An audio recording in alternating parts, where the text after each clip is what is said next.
Voilà, ou Lagos, je n'y suis pas du tout. Donc en plus, il y a la dimension crypto-allusive, puisque ça fait Lagos, ou Lag-os, où c'est la reprise coordinatoire des différentes organisations de toujours superposition de nouvelles couches de procès abusifs qui, en soi, dans leur insistance, sont les dispositifs en fait de tentatives de déprédation psychologique. À l'époque, c'était donc du coup de la part de ces textes que j'ai rappelé récemment, justement pour la confronter à ce qui passe par elle, et donc avec la maturité du coup lui permet aussi d'avoir le recul sur ce qu'il animait à l'époque, je l'espère dans la perception de la différence avec maintenant, mais c'est déjà ce qui m'avait été adressé en fait. Le gif de Tom Hardy dans Bronson, donc c'est-à-dire qui démontrait bien en fait l'intentionnalité de déployer donc les techniques habituelles connues, les frustrum, je vais y venir dans le deuxième développement,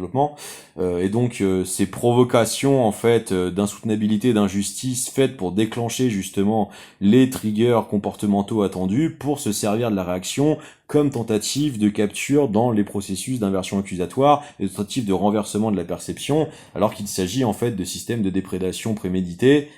d'intention préméditée de volonté de nuire et d'essayer de manipuler et de déployer des systèmes d'emprise. Donc tout ça est passible de lourdes condamnations pénales. Et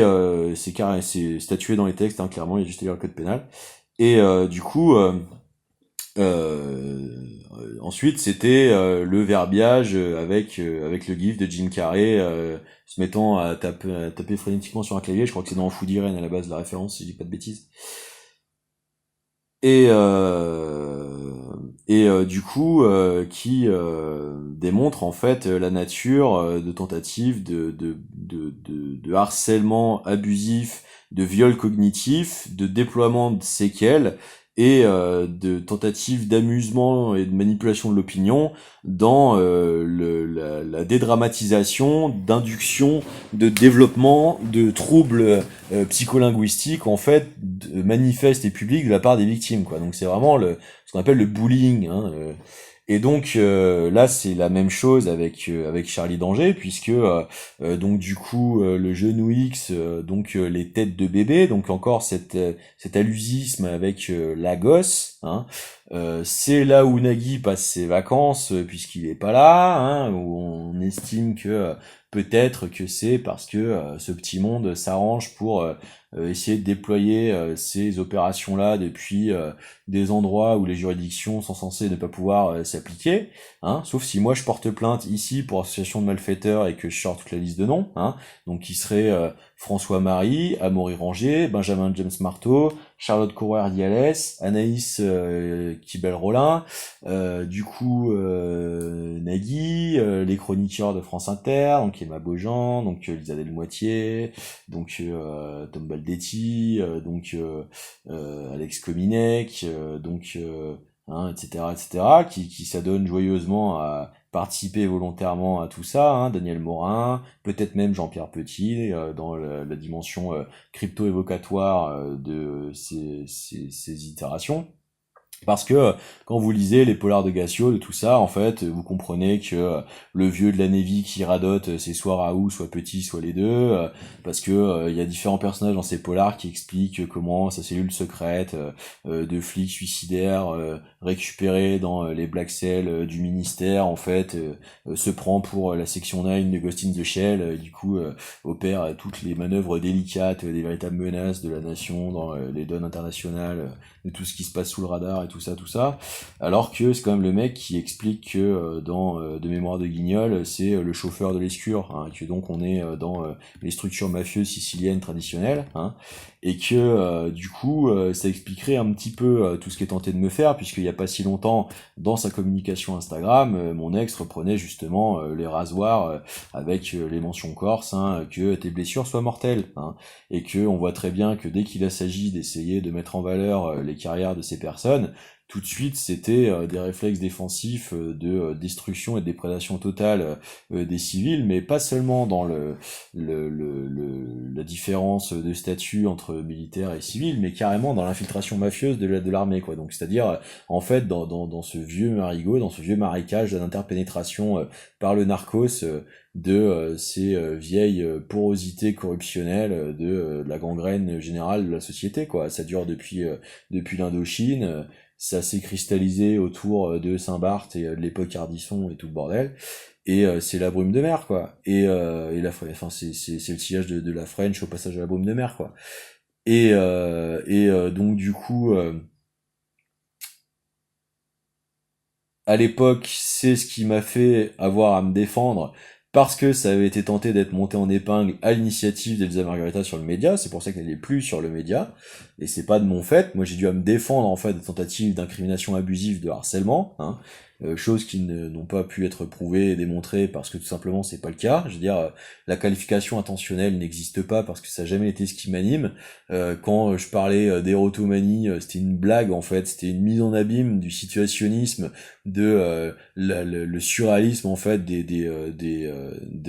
cette espèce de fausse proximité en fait des messageries privées des réseaux sociaux qui permettent aux inconnus de se connecter et donc d'explorer tout simplement en fait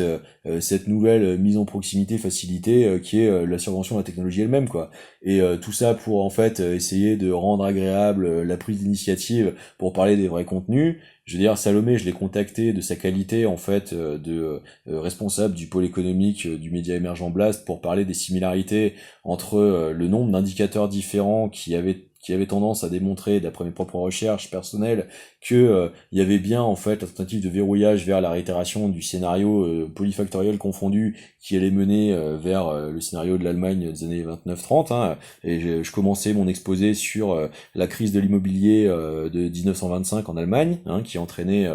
toute la bulle en fait d'hyperinflation des prix locatifs, qui entraînait en fait tout le reste de l'économie et qui était le trigger déclencheur de la crise qui entraînait l'hyperinflation monétaire et tout l'effondrement, tout le collapse de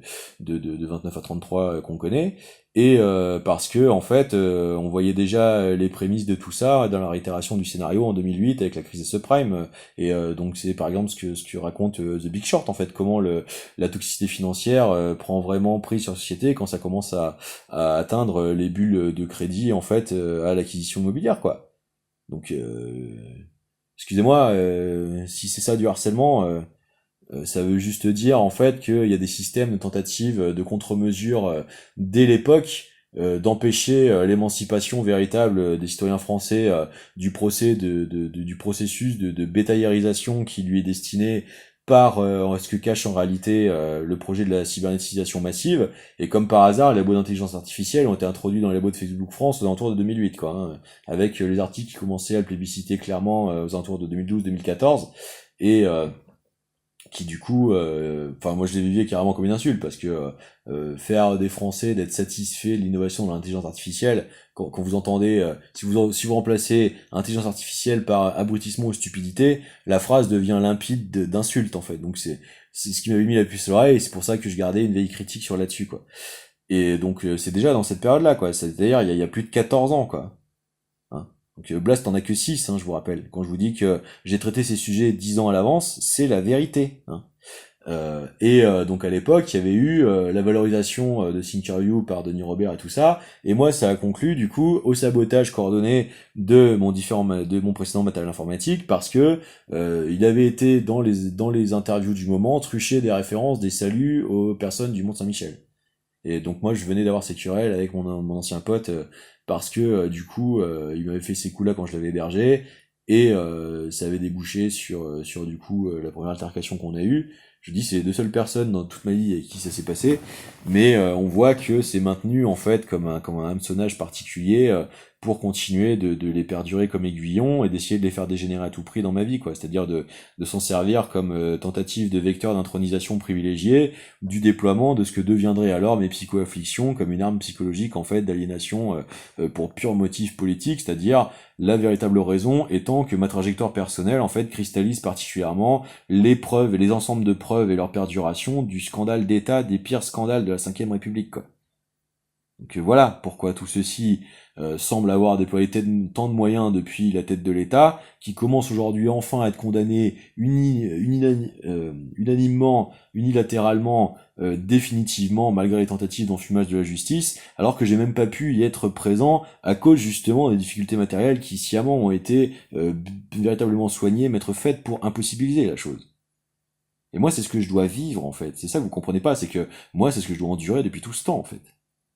C'est-à-dire que moi, il a été mis à bas mes talents, mes précocités, mon génie, mes différentes précédentes carrières, plus tout l'épuisement que je suis censé y avoir laissé, de toutes les réitérations que j'ai réussi à produire tout le long de la route, quoi. Et on en est encore aujourd'hui à essayer de les réitérer, les multirécidiver, d'essayer par tout angle possible, par tout moyen, d'essayer de me pressuriser dans ce truc-là, me faire craquer, m'associer à l'extrême droite, à machin truc. Moi, je vais vous répondre à tous, les gars. À mon avis, visiblement, manifestement, ma carrière, ma trajectoire est exemplaire, en fait. Parce que ce que j'arrive à lier, en fait, de cohérence d'ensemble, visiblement, dans le pays, pour l'instant, pas grand monde y arrive, quoi. Au contraire, nombreux sont ceux qu'on essaie d'inviter, en fait, essayer de venir mentir pour de l'argent, quoi, hein.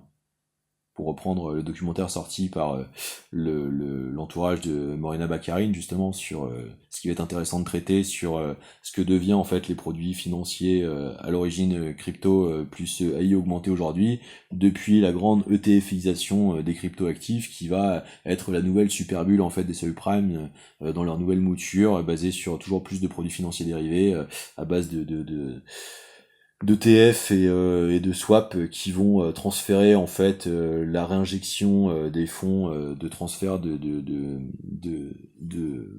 détention des propriétés en fait des titres, donc la titrisation, et qui va en fait transférer toujours plus d'extraterritorialité des mannes financières dans ce que l'illusion pour le grand public d'une technologie vectrice d'émancipation en fait aura été interfacée, multiplexée par du coup l'accaparation toujours plus réitérante de ces vieilles mafias qu'on finisse pas de crever, qui sont venus nous faire prendre pour progrès des peuples du sud émergents contraints aux guérillas, en fait le blanchiment du narcos comme nouvel essor des indices évolutifs du calcul du PIB, pendant que ce qu'on voit en réalité derrière tout ça, ce sont des produits toujours plus dégradés qui font exploser la déprédation de l'enfance, l'explosion de la moralité de la vie politique, du coup l'ensemble de conséquences que ça a sur les choix des orientations des développements industriels et économiques, la souffrance généralisée des populations qui s'en suivent de par les mesures extrêmes des conséquences en fait des choix délétères préalables, et qui en fait produit une inertie générale systémique toujours plus dans la déprédation, la déliquescence et la violence de compensation qui est le piège fatal qui nous est tendu, quoi. Et donc nous, les types de profils comme moi, on est censé avoir tort parce que on est capable de synthétiser les ensembles de vérités qui permettent à la conscience populaire de continuer de voir clair et facilement en quelques minutes à chaque fois dans ces espèces de déploiements d'océans, d'enfumage et de pollution cognitive. Et ben grand bien nous fasse, vous voyez. Et merci à eux, en fait. Parce que ce qu'on en face, c'est des Sarkozy, c'est des Darmanin, c'est des Macron, c'est des Le Maire, c'est des Retailleau, c'est des Zemmour, c'est des Shapiro, c'est des Nolo, c'est des Arthur, c'est des Hanouna, hein, c'est des Ruquier, hein, et j'en passe, et des meilleurs. Donc voilà, hein, voilà ce que j'ai à répondre de ces tentatives permanentes en fait de hein, c'est des pas comme tellement. Hein. Autant j'ai du respect pour Denis Robert, pour la majorité des intervenants de Blast, autant je sais pas dans quoi vous avez essayé de vous foutre avec les tendances perverses de pas comme autant en sémiologie, en symbologie, ta lecture de la crypticité, de troisième degré de compréhension de Lost, de la métaphore de la société actuelle maintenue en l'air pendant la darpaïsation du monde, ok très bien. Maintenant, sortir Schlass pour essayer de continuer d'activer des tentatives d'armes psychologiques dans les triggers de déclenchement de leur soi-disant séquelles. Hein. Si tu savais comme j'ai très peu de respect des gens qui se permettent ça, si tu savais depuis combien de temps dans ma vie je combats la perversité, mon gars, t'as aucune idée de ma trajectoire. Et franchement, il aurait été bien mieux qu'on se rencontre et qu'on échange. Malheureusement, vous comprenez pas que si j'ai pas pu me pointer préalablement à tous les événements organisés sur Paris, c'est parce que moi de ici je dois composer avec une tentative de dégorgement vivant, hein, et que la majorité de mes budgets que j'ai pu sortir dans mes évolutions de salaire, ils sont passés dans l'achat du matériel nécessaire à éviter que cette baraque dans laquelle ma mère s'est saignée finisse comme une ruine, qu'on a essayé de se faire écraser sur nos têtes, hein, nous écraser sous la botte décrite par Orwell pendant que personne faisait semblant de rien voir, hein, d'accord. Donc vous voyez, je suis pas en fait de ce profil qui essaye de jouer avec les avances et disponibilités qu'on pourrait organiser sociétalement dans un premier temps seulement, visibiliser, être disponible, éventuellement essayer de valoriser, mettre en place. C'est pas ça du tout. C'est que je sais dans quel système d'entrave, de déprédation de tentatives de faire de ma vie un enfer systémiquement m'est destiné depuis plus de 19 ans, et que voyez-vous, j'ai quand même quelques réflexes en fait de protection de mon prochain, d'avoir le mérite de pouvoir essayer d'éviter que ça se propage aux personnes qui le méritent moins quand même. Et sachez que c'est pas forcément plaisant à vivre par-dessus le marché en plus de tout le reste, hein. Donc si on pouvait sortir un petit peu de cette époque où la frénétisation des obsessions d'hyper-individuation, des succès des carrières prennent le pas en fait sur les repères en fait des consensus de ce qu'était l'éthique publique d'avant, ce serait pas un mal non plus, hein. Parce que ça coûte rien d'envoyer des mails, de prendre réellement contact, hein, d'avoir une ou quelques heures de dispo dans sa vie à parler avec des inconnus. Je l'ai fait tellement de fois, hein. Elsa Margarita, dans un processus d'honnêteté intellectuelle, pour en témoigner de ces échanges téléphoniques que j'ai soi-disant eus avec sa petite sœur Kenza, par exemple, hein, et de la véracité de ce qui a été dit, et des disponibilités en aide et en ressources analytiques à de parfaits inconnus, hein, pour dépasser des situations décrites manifestement pas très évidentes et pas très faciles, hein. Parce que ça, c'est la véritable personne que je suis, tenter d'être enterré dans tout ce putain de shit spreading permanent, aussi intensivement prolongé et perduré, hein. Et je ne suis pas naïf sur ce qu'il est tenté d'être fait signifier par du coup Jenny Merriot lors de son concert, avec l'organisation de sa première partie par les Fatal Picard, et encore une fois ses communications publiques de séquences de potentielles crypto-allusions plus sous-marines à des rendez-vous qui ne se concrétisent pas et tout ça, qui pourraient être débouchant sur des structurations de la convergence collective des luttes, tout à fait. Le problème, c'est que si vous voulez, moi, Michael Youn, c'est déjà ce qui m'a été évoqué par mon collègue pendant le volet interne à l'entreprise de l'organisation de mon sabotage précédent. Et quand je me suis déplacé parce que je me suis fait un objectif perso plaisant de collectionner les dédicaces de Salomé à ses différentes signatures, quand c'était sur Bordeaux, le soir, du coup, j'ai dû rester sur Bordeaux avec les repoussements de délai, tout ça, qui m'ont fait sortir des disponibilités possibles des trains. Et dans la nuit, en fait, m'a été fait rencontrer un sosie de Jean-Claude Van Damme, Costia, dont j'ai affiché le numéro et le screenshot en temps et en heure à l'époque, prouver tout ce que je dis, hein. Et comme par hasard, plus tard, Michael Youn faisait la promo, toujours sur C'est à vous, du dernier film sorti avec Jean-Claude Van Damme. D'accord? Donc, si vous voulez, je sais pas si tout vous est dit à vous, Génie, Salomé, tout ça, hein. Mais il est fort possible qu'on cherche à vous instrumentaliser en vous occultant en fait les autres volets sous-marins qui continuent eux de s'être assurés d'avoir été clairement dispositivisés dans la tronche, hein, comme on dit, hein, parce que il y en a eu des éléments depuis toute l'organisation des différentes opérations de ce que j'ai eu à connaître dans l'Allier et tout ça, hein. Je pourrais en raconter longtemps, hein, très longtemps. Donc voilà pourquoi à un moment, si vous voulez, il faut un petit peu mettre tout ça au clair, parce que si vous voulez, ma position personnelle de fond qui fait que je privilégie la vérité plutôt que de foncer dans les tentatives d'indices des feux verts ouverts à ma mise en plus de volontarisme à intégrer la poursuite des structurations des projets, des chantiers, des luttes et tout ça, si vous voulez, c'est que il y a une certaine vacuité en fait du recyclage, de l'affrontement des blocs est-ouest, quoi. Il y a quelque chose en fait où on est soit chez Tocqueville et Smith, soit chez Marx, Lénine et Kropotkin. Et si vous voulez, on oublie Proudhon, on oublie surtout la crème en fait de ce qu'il y a de mieux à faire ici, à laquelle moi je me tiens, qui est plutôt du coup, comme je disais, Marcel Violet, Pierre Lance, Bernard Friot, Gabriel Zuckman, euh, Antal Fekete, Keynes, Piketty et Cagé, Prioré, Petit, Quinton, Lakowski, Blenkov, voilà pour tout ce qui est du médical, tout ce qui est de l'énergétique, c'était